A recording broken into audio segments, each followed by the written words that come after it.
Assalamualaikum warahmatullahi wabarakatuh. Perkenalkan, nama saya Anissa Puji Asnastion. Saya dari kelas Biologi 1 Stambu 2020 dengan nomor induk mahasiswa 0704-2020-42. Di sini saya akan menjelaskan materi tentang mikrobiologi yang berjudul endosimbiosis sel. Nah, jadi mengapa sih dibilang endosimbiosis sel? Nah, jadi pada mulanya semua makhluk hidup itu diduga berasal dari makhluk hidup bersel tunggal yang sangat sederhana, yaitu bakteri prokariot. Dugaan ini diperkuat dengan ditemukannya fosil sel prokariotik yang ada di dalam bebatuan yang berumur hingga miliaran tahun. Evolusinya juga menduga bahwa munculnya makhluk hidup tersebut terorganisasi dengan baik merupakan hasil dari proses evolusi dari sel-sel prokariotik sederhana yang berkembang menjadi sel-sel prokariotik yang kompleks atau dapat disebut dengan sel eukariotik, dan hal itulah disebut dengan namanya endosimbiosis sel. Jadi apa sih endosimbiosis sel itu? Nah, kata endosimbiosis sel berasal dari bahasa Yunani, yaitu endo yang berarti dalam dan sim yang berarti bersama dan bio yang berarti hidup. Jadi endosimbiosis ini dapat diartikan sebagai makhluk hidup yang bersama hidup di dalam satu tautan yang mempunyai proses endosimbiosis sendiri. Dilansir dari buku biologi The Latics, sel inang dan sel prokariotik yang telah berkembang kemudian akan mengalami simbiosis di mana sel prokariotik bermetamorfosis DNA-nya kepada sel inang. Jadi, teori endosimbiosis sel ini didukung oleh beberapa kesamaan antara bakteri saat ini dengan mitokondria dan kloroplas saat ini. Misalnya, kedua organel memiliki ukuran yang mirip dengan bakteri. Untaian DNA-nya melingkar di dalamnya dan ribosomnya dengan ukuran 70S. Selanjutnya, kedua organel ini dapat berkembang secara mandiri di dalam sitoplasma eukariotik. Membran ganda mitokondria dan kloroplas diperkirakan masing-masing berasal dari bakteri purba yang hanya kehilangan selubung peptidoglikan. Kedua organel ini berevolusi dalam bakteri satu sama lain. Jadi, teori endosimbiosis ini mengusulkan fusi dua sel prokariotik yang kemungkinan besar diantaranya adalah bakteri dan arkai. Kemungkinan besar telah terjadi kerjasama metabolisme yang sama antara kedua bakteri tersebut sehingga terjadinya simbiosis atau dinamakan dengan simbiosis sel. Sebelum fusi, baik sesudah fusi, arkai mengembang menjadi sistem kompleks organel membran dan sitoskeleton dari bakteri menjadi mitokondria. Nah, kemudian ada yang dari kedua simbiosis tersebut di beberapa sel prokariotik dan prokarionnya itu mengandung klorofil yang mungkin mirip dengan cyanobacteria saat ini, yang dari waktu ke waktu akan berubah menjadi dua simbiosis primer yang disebut dengan endosimbion primer yang akan berkembang menjadi dua sel, yaitu dapat dikatakan sebagai ganggang dan sel primer berupa arkai. Artinya ada dua endosimbiosis berturut-turut, itulah sebabnya dinamakan dengan endosimbiosis sel. Jadi bagaimana sih terbentuknya endosimbiosis sel? Nah, ada dua peristiwa utama yang terjadi dalam proses endosimbiosis. Yang pertama itu adalah terbentuknya mitokondria yang sebagai cikal bakal dari sel hewan maupun sel tumbuhan. Pada proses ini, arkai memakan sel bakteri fotosintetik non-sulfur yang bersifat anaerob. Karena kondisi bumi yang pada masa lalu itu masih bersifat anoksigenik atau tidak ada oksigen, bakteri anaerob merupakan satu-satunya organisme yang dapat bertahan hidup di bumi. Bakteri fotosintesis non-sulfur ini dapat mengubah cahaya matahari untuk menghasilkan energi atau ATP yang kemudian dimanfaatkan oleh arkai.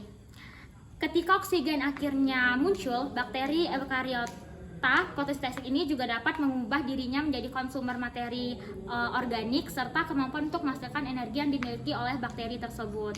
Nah, dari bakteri tersebut maka akan munculnya cikal bakal dari mitokondria atau organel penghasil energi dalam sel hewan maupun sel tumbuhan. Kedua, proses terbentuknya kloroplas. Pada fenomena endosimbiosis kedua, arkai yang telah bergabung dengan bakteri fotosintesis non-sulfur atau dapat juga disebut dengan fotomitokondria ini memakan lagi jenis bakteri fotosintesis lain, yakni cyanobacteria yang dapat menghasilkan oksigen, sehingga pada fenomena ini terjadi simbiosis antara tiga organisme dalam satu sel, yakni arkai, bakteri fotosintesis non-sulfur dan cyanobacteria. Agar proses simbiosis antara ketiganya ini dapat bekerja satu sama lain, maka bakteri tersebut mengalami namanya fotosintesis. Untuk cyanobacteria sendiri melakukan perubahan yakni dengan eliminasi gen-gen yang mungkin untuk hidup di luar tubuh arkaik. Bukti bahwa mitokondria dan plastida berasal dari endosimbiosis adalah sebagai berikut. Mitokondria dan plastida awalnya terbentuk hanya melalui proses yang sama dengan pembelahan biner. Dalam beberapa ganggang seperti euglena, plastidanya dapat dihancurkan oleh bahan kimia tertentu tanpa mempengaruhi sel. Dalam kasus seperti ini, plastida tidak akan beregenerasi. Hal ini menunjukkan bahwa regenerasi plastid bergantung pada sumber ekstraseluler seperti dari pembelahan sel atau endosimbiosis. Kedua, organel ini dikelilingi oleh 2 atau lebih membran yang menunjukkan perbedaan komposisi dari membran sel lainnya. Kedua mitokondria dan plastida mengandung DNA yang berbeda dari inti sel. Analisa urutan DNA dan perkiraan filogenetik menunjukkan bahwa DNA nuklir mengandung gen yang mungkin berasal dari plastida.